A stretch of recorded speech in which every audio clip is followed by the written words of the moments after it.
우리가 초기 대응에 완전히 실패를 한 거지. 그래서 이제 이 일을 겪고 질병관리본부가 프로젝트를 시작했는데 그게 바로 감염병 예방 프로젝트라는 거였어. 이번에 이태원 클럽 사건 때문에 또다시 코로나가 2차 확산이 시작돼 버렸잖아요. 그래, 이게 우리 참 다 끝난 줄 알았는데 정말 끝날 때까지 끝난 게 아니야. 이게 사회적 거리두기에서 생활 속의 거리두기로 바꾸자마자 이런 일이 생겨가지고 정말 참 안타까운 일이지. 그래도 뭐 통신사 통해서 방문자 명단도 빠르게 확보하고 있고 뭐 그렇다고 하더라고요. 우리나라 방역과 역학조사 수준을 또 한번 믿어봐야겠죠. 그렇지. 뭐 요번에도 잘할 거라고 생각해. 우리 시스템이 잘 갖춰져 있잖아, 그지? 그러니까 사회적 전반적인 의료, 사회 시스템, 뭐 통신 시스템 이런 것들이 잘 갖춰져 있어서 나는 괜찮다고 봐. 근데 이제 그러는 과정에서 뭐 프랑스의 경제지의 어떤 변호사가 기고해가지고 한국은 뭐 개인의 자유가 없다더니 뭐 이런 소리를 하고 그랬잖아. 근데 뭐 이제 봐. 자기들이 오히려 프랑스 상원에서 보고서를 내가지고 전 세계에서 유일하게 우리가 교훈을 얻을 수 있는 나라는 한국이다 이런 얘기를 하고 있고, 그 다음에 이건 개인의 자유가 아니라 우리나라에는 그게 사람들이 감염병 예방법을 만들면서 국민들이 다 동의를 한 상황이거든. 그러니까 이런 상황에서는 우리가 약간의 자유를 희생하고 이 병을 퇴치하고 나면 지금 우리가 보듯이 이런 자유를 누릴 수 있잖아. 그러니까 이 정말 외국 프랑스뿐만 아니라 모든 나라들이 우리의 이 우수한 시스템을 사실은 부러워하는 거지. 프랑스나 이탈리아에는 없는 우리나라에만 있는 그런 시스템이 있나요? 있지. 우리가 지금 그 감염병 예방 프로그램이 우리나라에만 유일하게 있는 프로그램이 있는데, 이 신용카드 정보하고 이동통신 사용 내역 그리고 지도 이걸 합성하면은 이 역학조사가 완벽하게 이루어지고 이 동선이 다 지도 위에 파악이 되는 거야. 이걸 가지고 질병관리본부가 이제 대응을 할 수가 있는 거지. 연락도 하고 조치도 취하고. 근데 이런 시스템은 우리나라밖에 없는 거거든. 이 우수한 시스템 덕분에 2018년에 메르스가 발생했을 때 거의 완벽하게 우리가 거기에 대처할 수가 있었어. 18년도 메르스요? 메르스는 15년도였지 않나요? 그리고 메르스 완전 난리였잖아요. 그래. 2015년도 맞아. 2015년도에 메르스가 터졌잖아. 그때 그 감염자가 사우디아라비아에서 이 바레인을 거쳐서 입국을 했거든. 근데 바레인은 청정 지역이었어. 그러니까 모르는 거지. 감염이 됐는지 위험한지 안 한지도. 그리고 이 사람도 자기는 감기인 줄 알고 병원에 갔어. 그리고 사우디 갔다는 얘기도 안 했어. 이거 그냥 막 급속도로 확산해가지고 186명이 확진이 되었는데 38명이 죽었어. 격리 수용은 뭐 16,000명, 2만 명 이렇게 이러고. 그러니까 우리가 초기 대응에 완전히 실패를 한 거지. 왜냐하면은 시스템이 없거든. 그래서 이제 이 일을 겪고 KT가 정부에 뭘 제안했느냐 하면은, 우리 이렇게 뛰어난 통신 시스템이 있고 데이터를 다 사용할 수 있는데 감염병 예방 프로젝트를 합시다 라고 제안을 해가지고 시작이 되었어. 그래서 2017년도부터는 뭐 KT뿐만 아니라 다른 그 이동통신사에서도 이 문자 서비스를 시작을 했는데 제일 중요한 프로젝트가 2017년도에 있었어.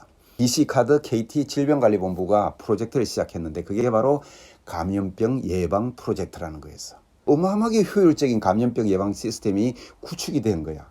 이게 위력을 발휘한 게 2018년 메르스야. 너 몰랐지? 2018년대도 메르스 확진자가 있었어.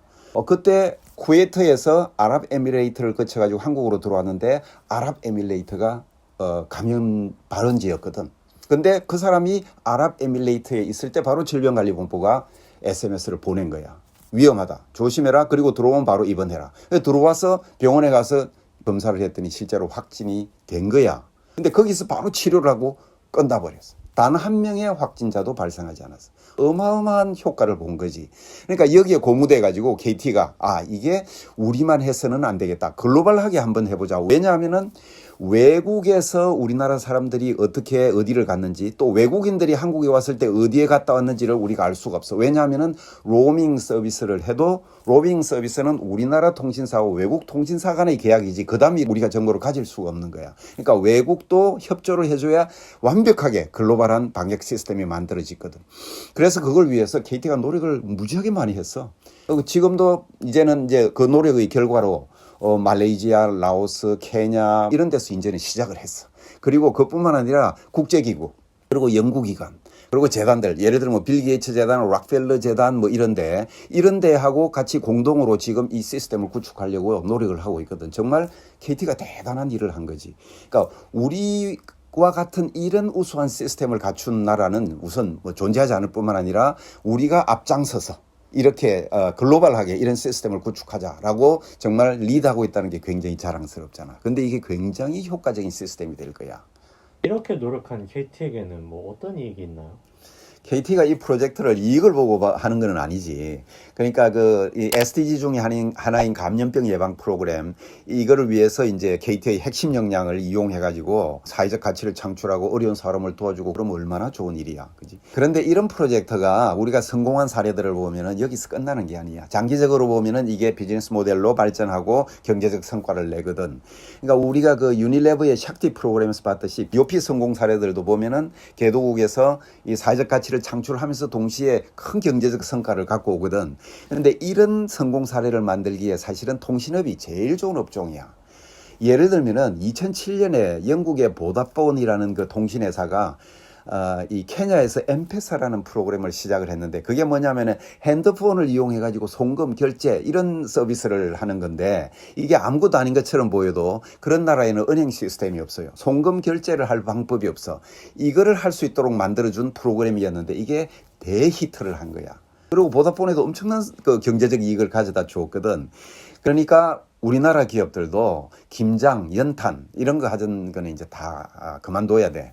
그리고 이제 글로벌하게 좀 스케일 크고 폼나게 이 글로벌 프로젝트를 진행해 가지고 전 세계 사람들을 도와주고 사회적 가치를 창출하면서 장기적으로는 경제적 성공을 이루는 이런 거를 이제 추구해야 될 때가 된 거야. 이번에 이 KT 프로젝트도 글로벌하게 이 시스템을 구축하고 도와주고 나면은 국제적인 인지도도 높아지고 협조 관계도 구축이 되면은 언젠가 비즈니스 모델이 만들어지고 그걸로 큰 경제적 성공을 이룰 거라고 나는 확신을 해. 자, 오늘은 여기까지. 오늘은 같이 밥 먹지 말고 각자 먹자. 맛있게 먹어.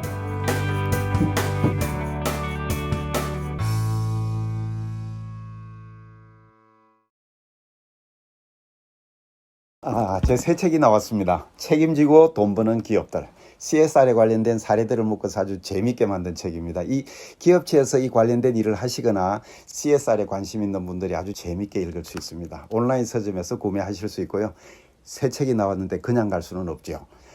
이 동영상에 댓글을 5월 말까지 댓글을 다시는 분들 3분을 추첨해서 제가 책을 쏘겠습니다. 댓글과 함께 이메일 주소를 꼭 남겨주세요. 그리고 구독, 좋아요 아시죠?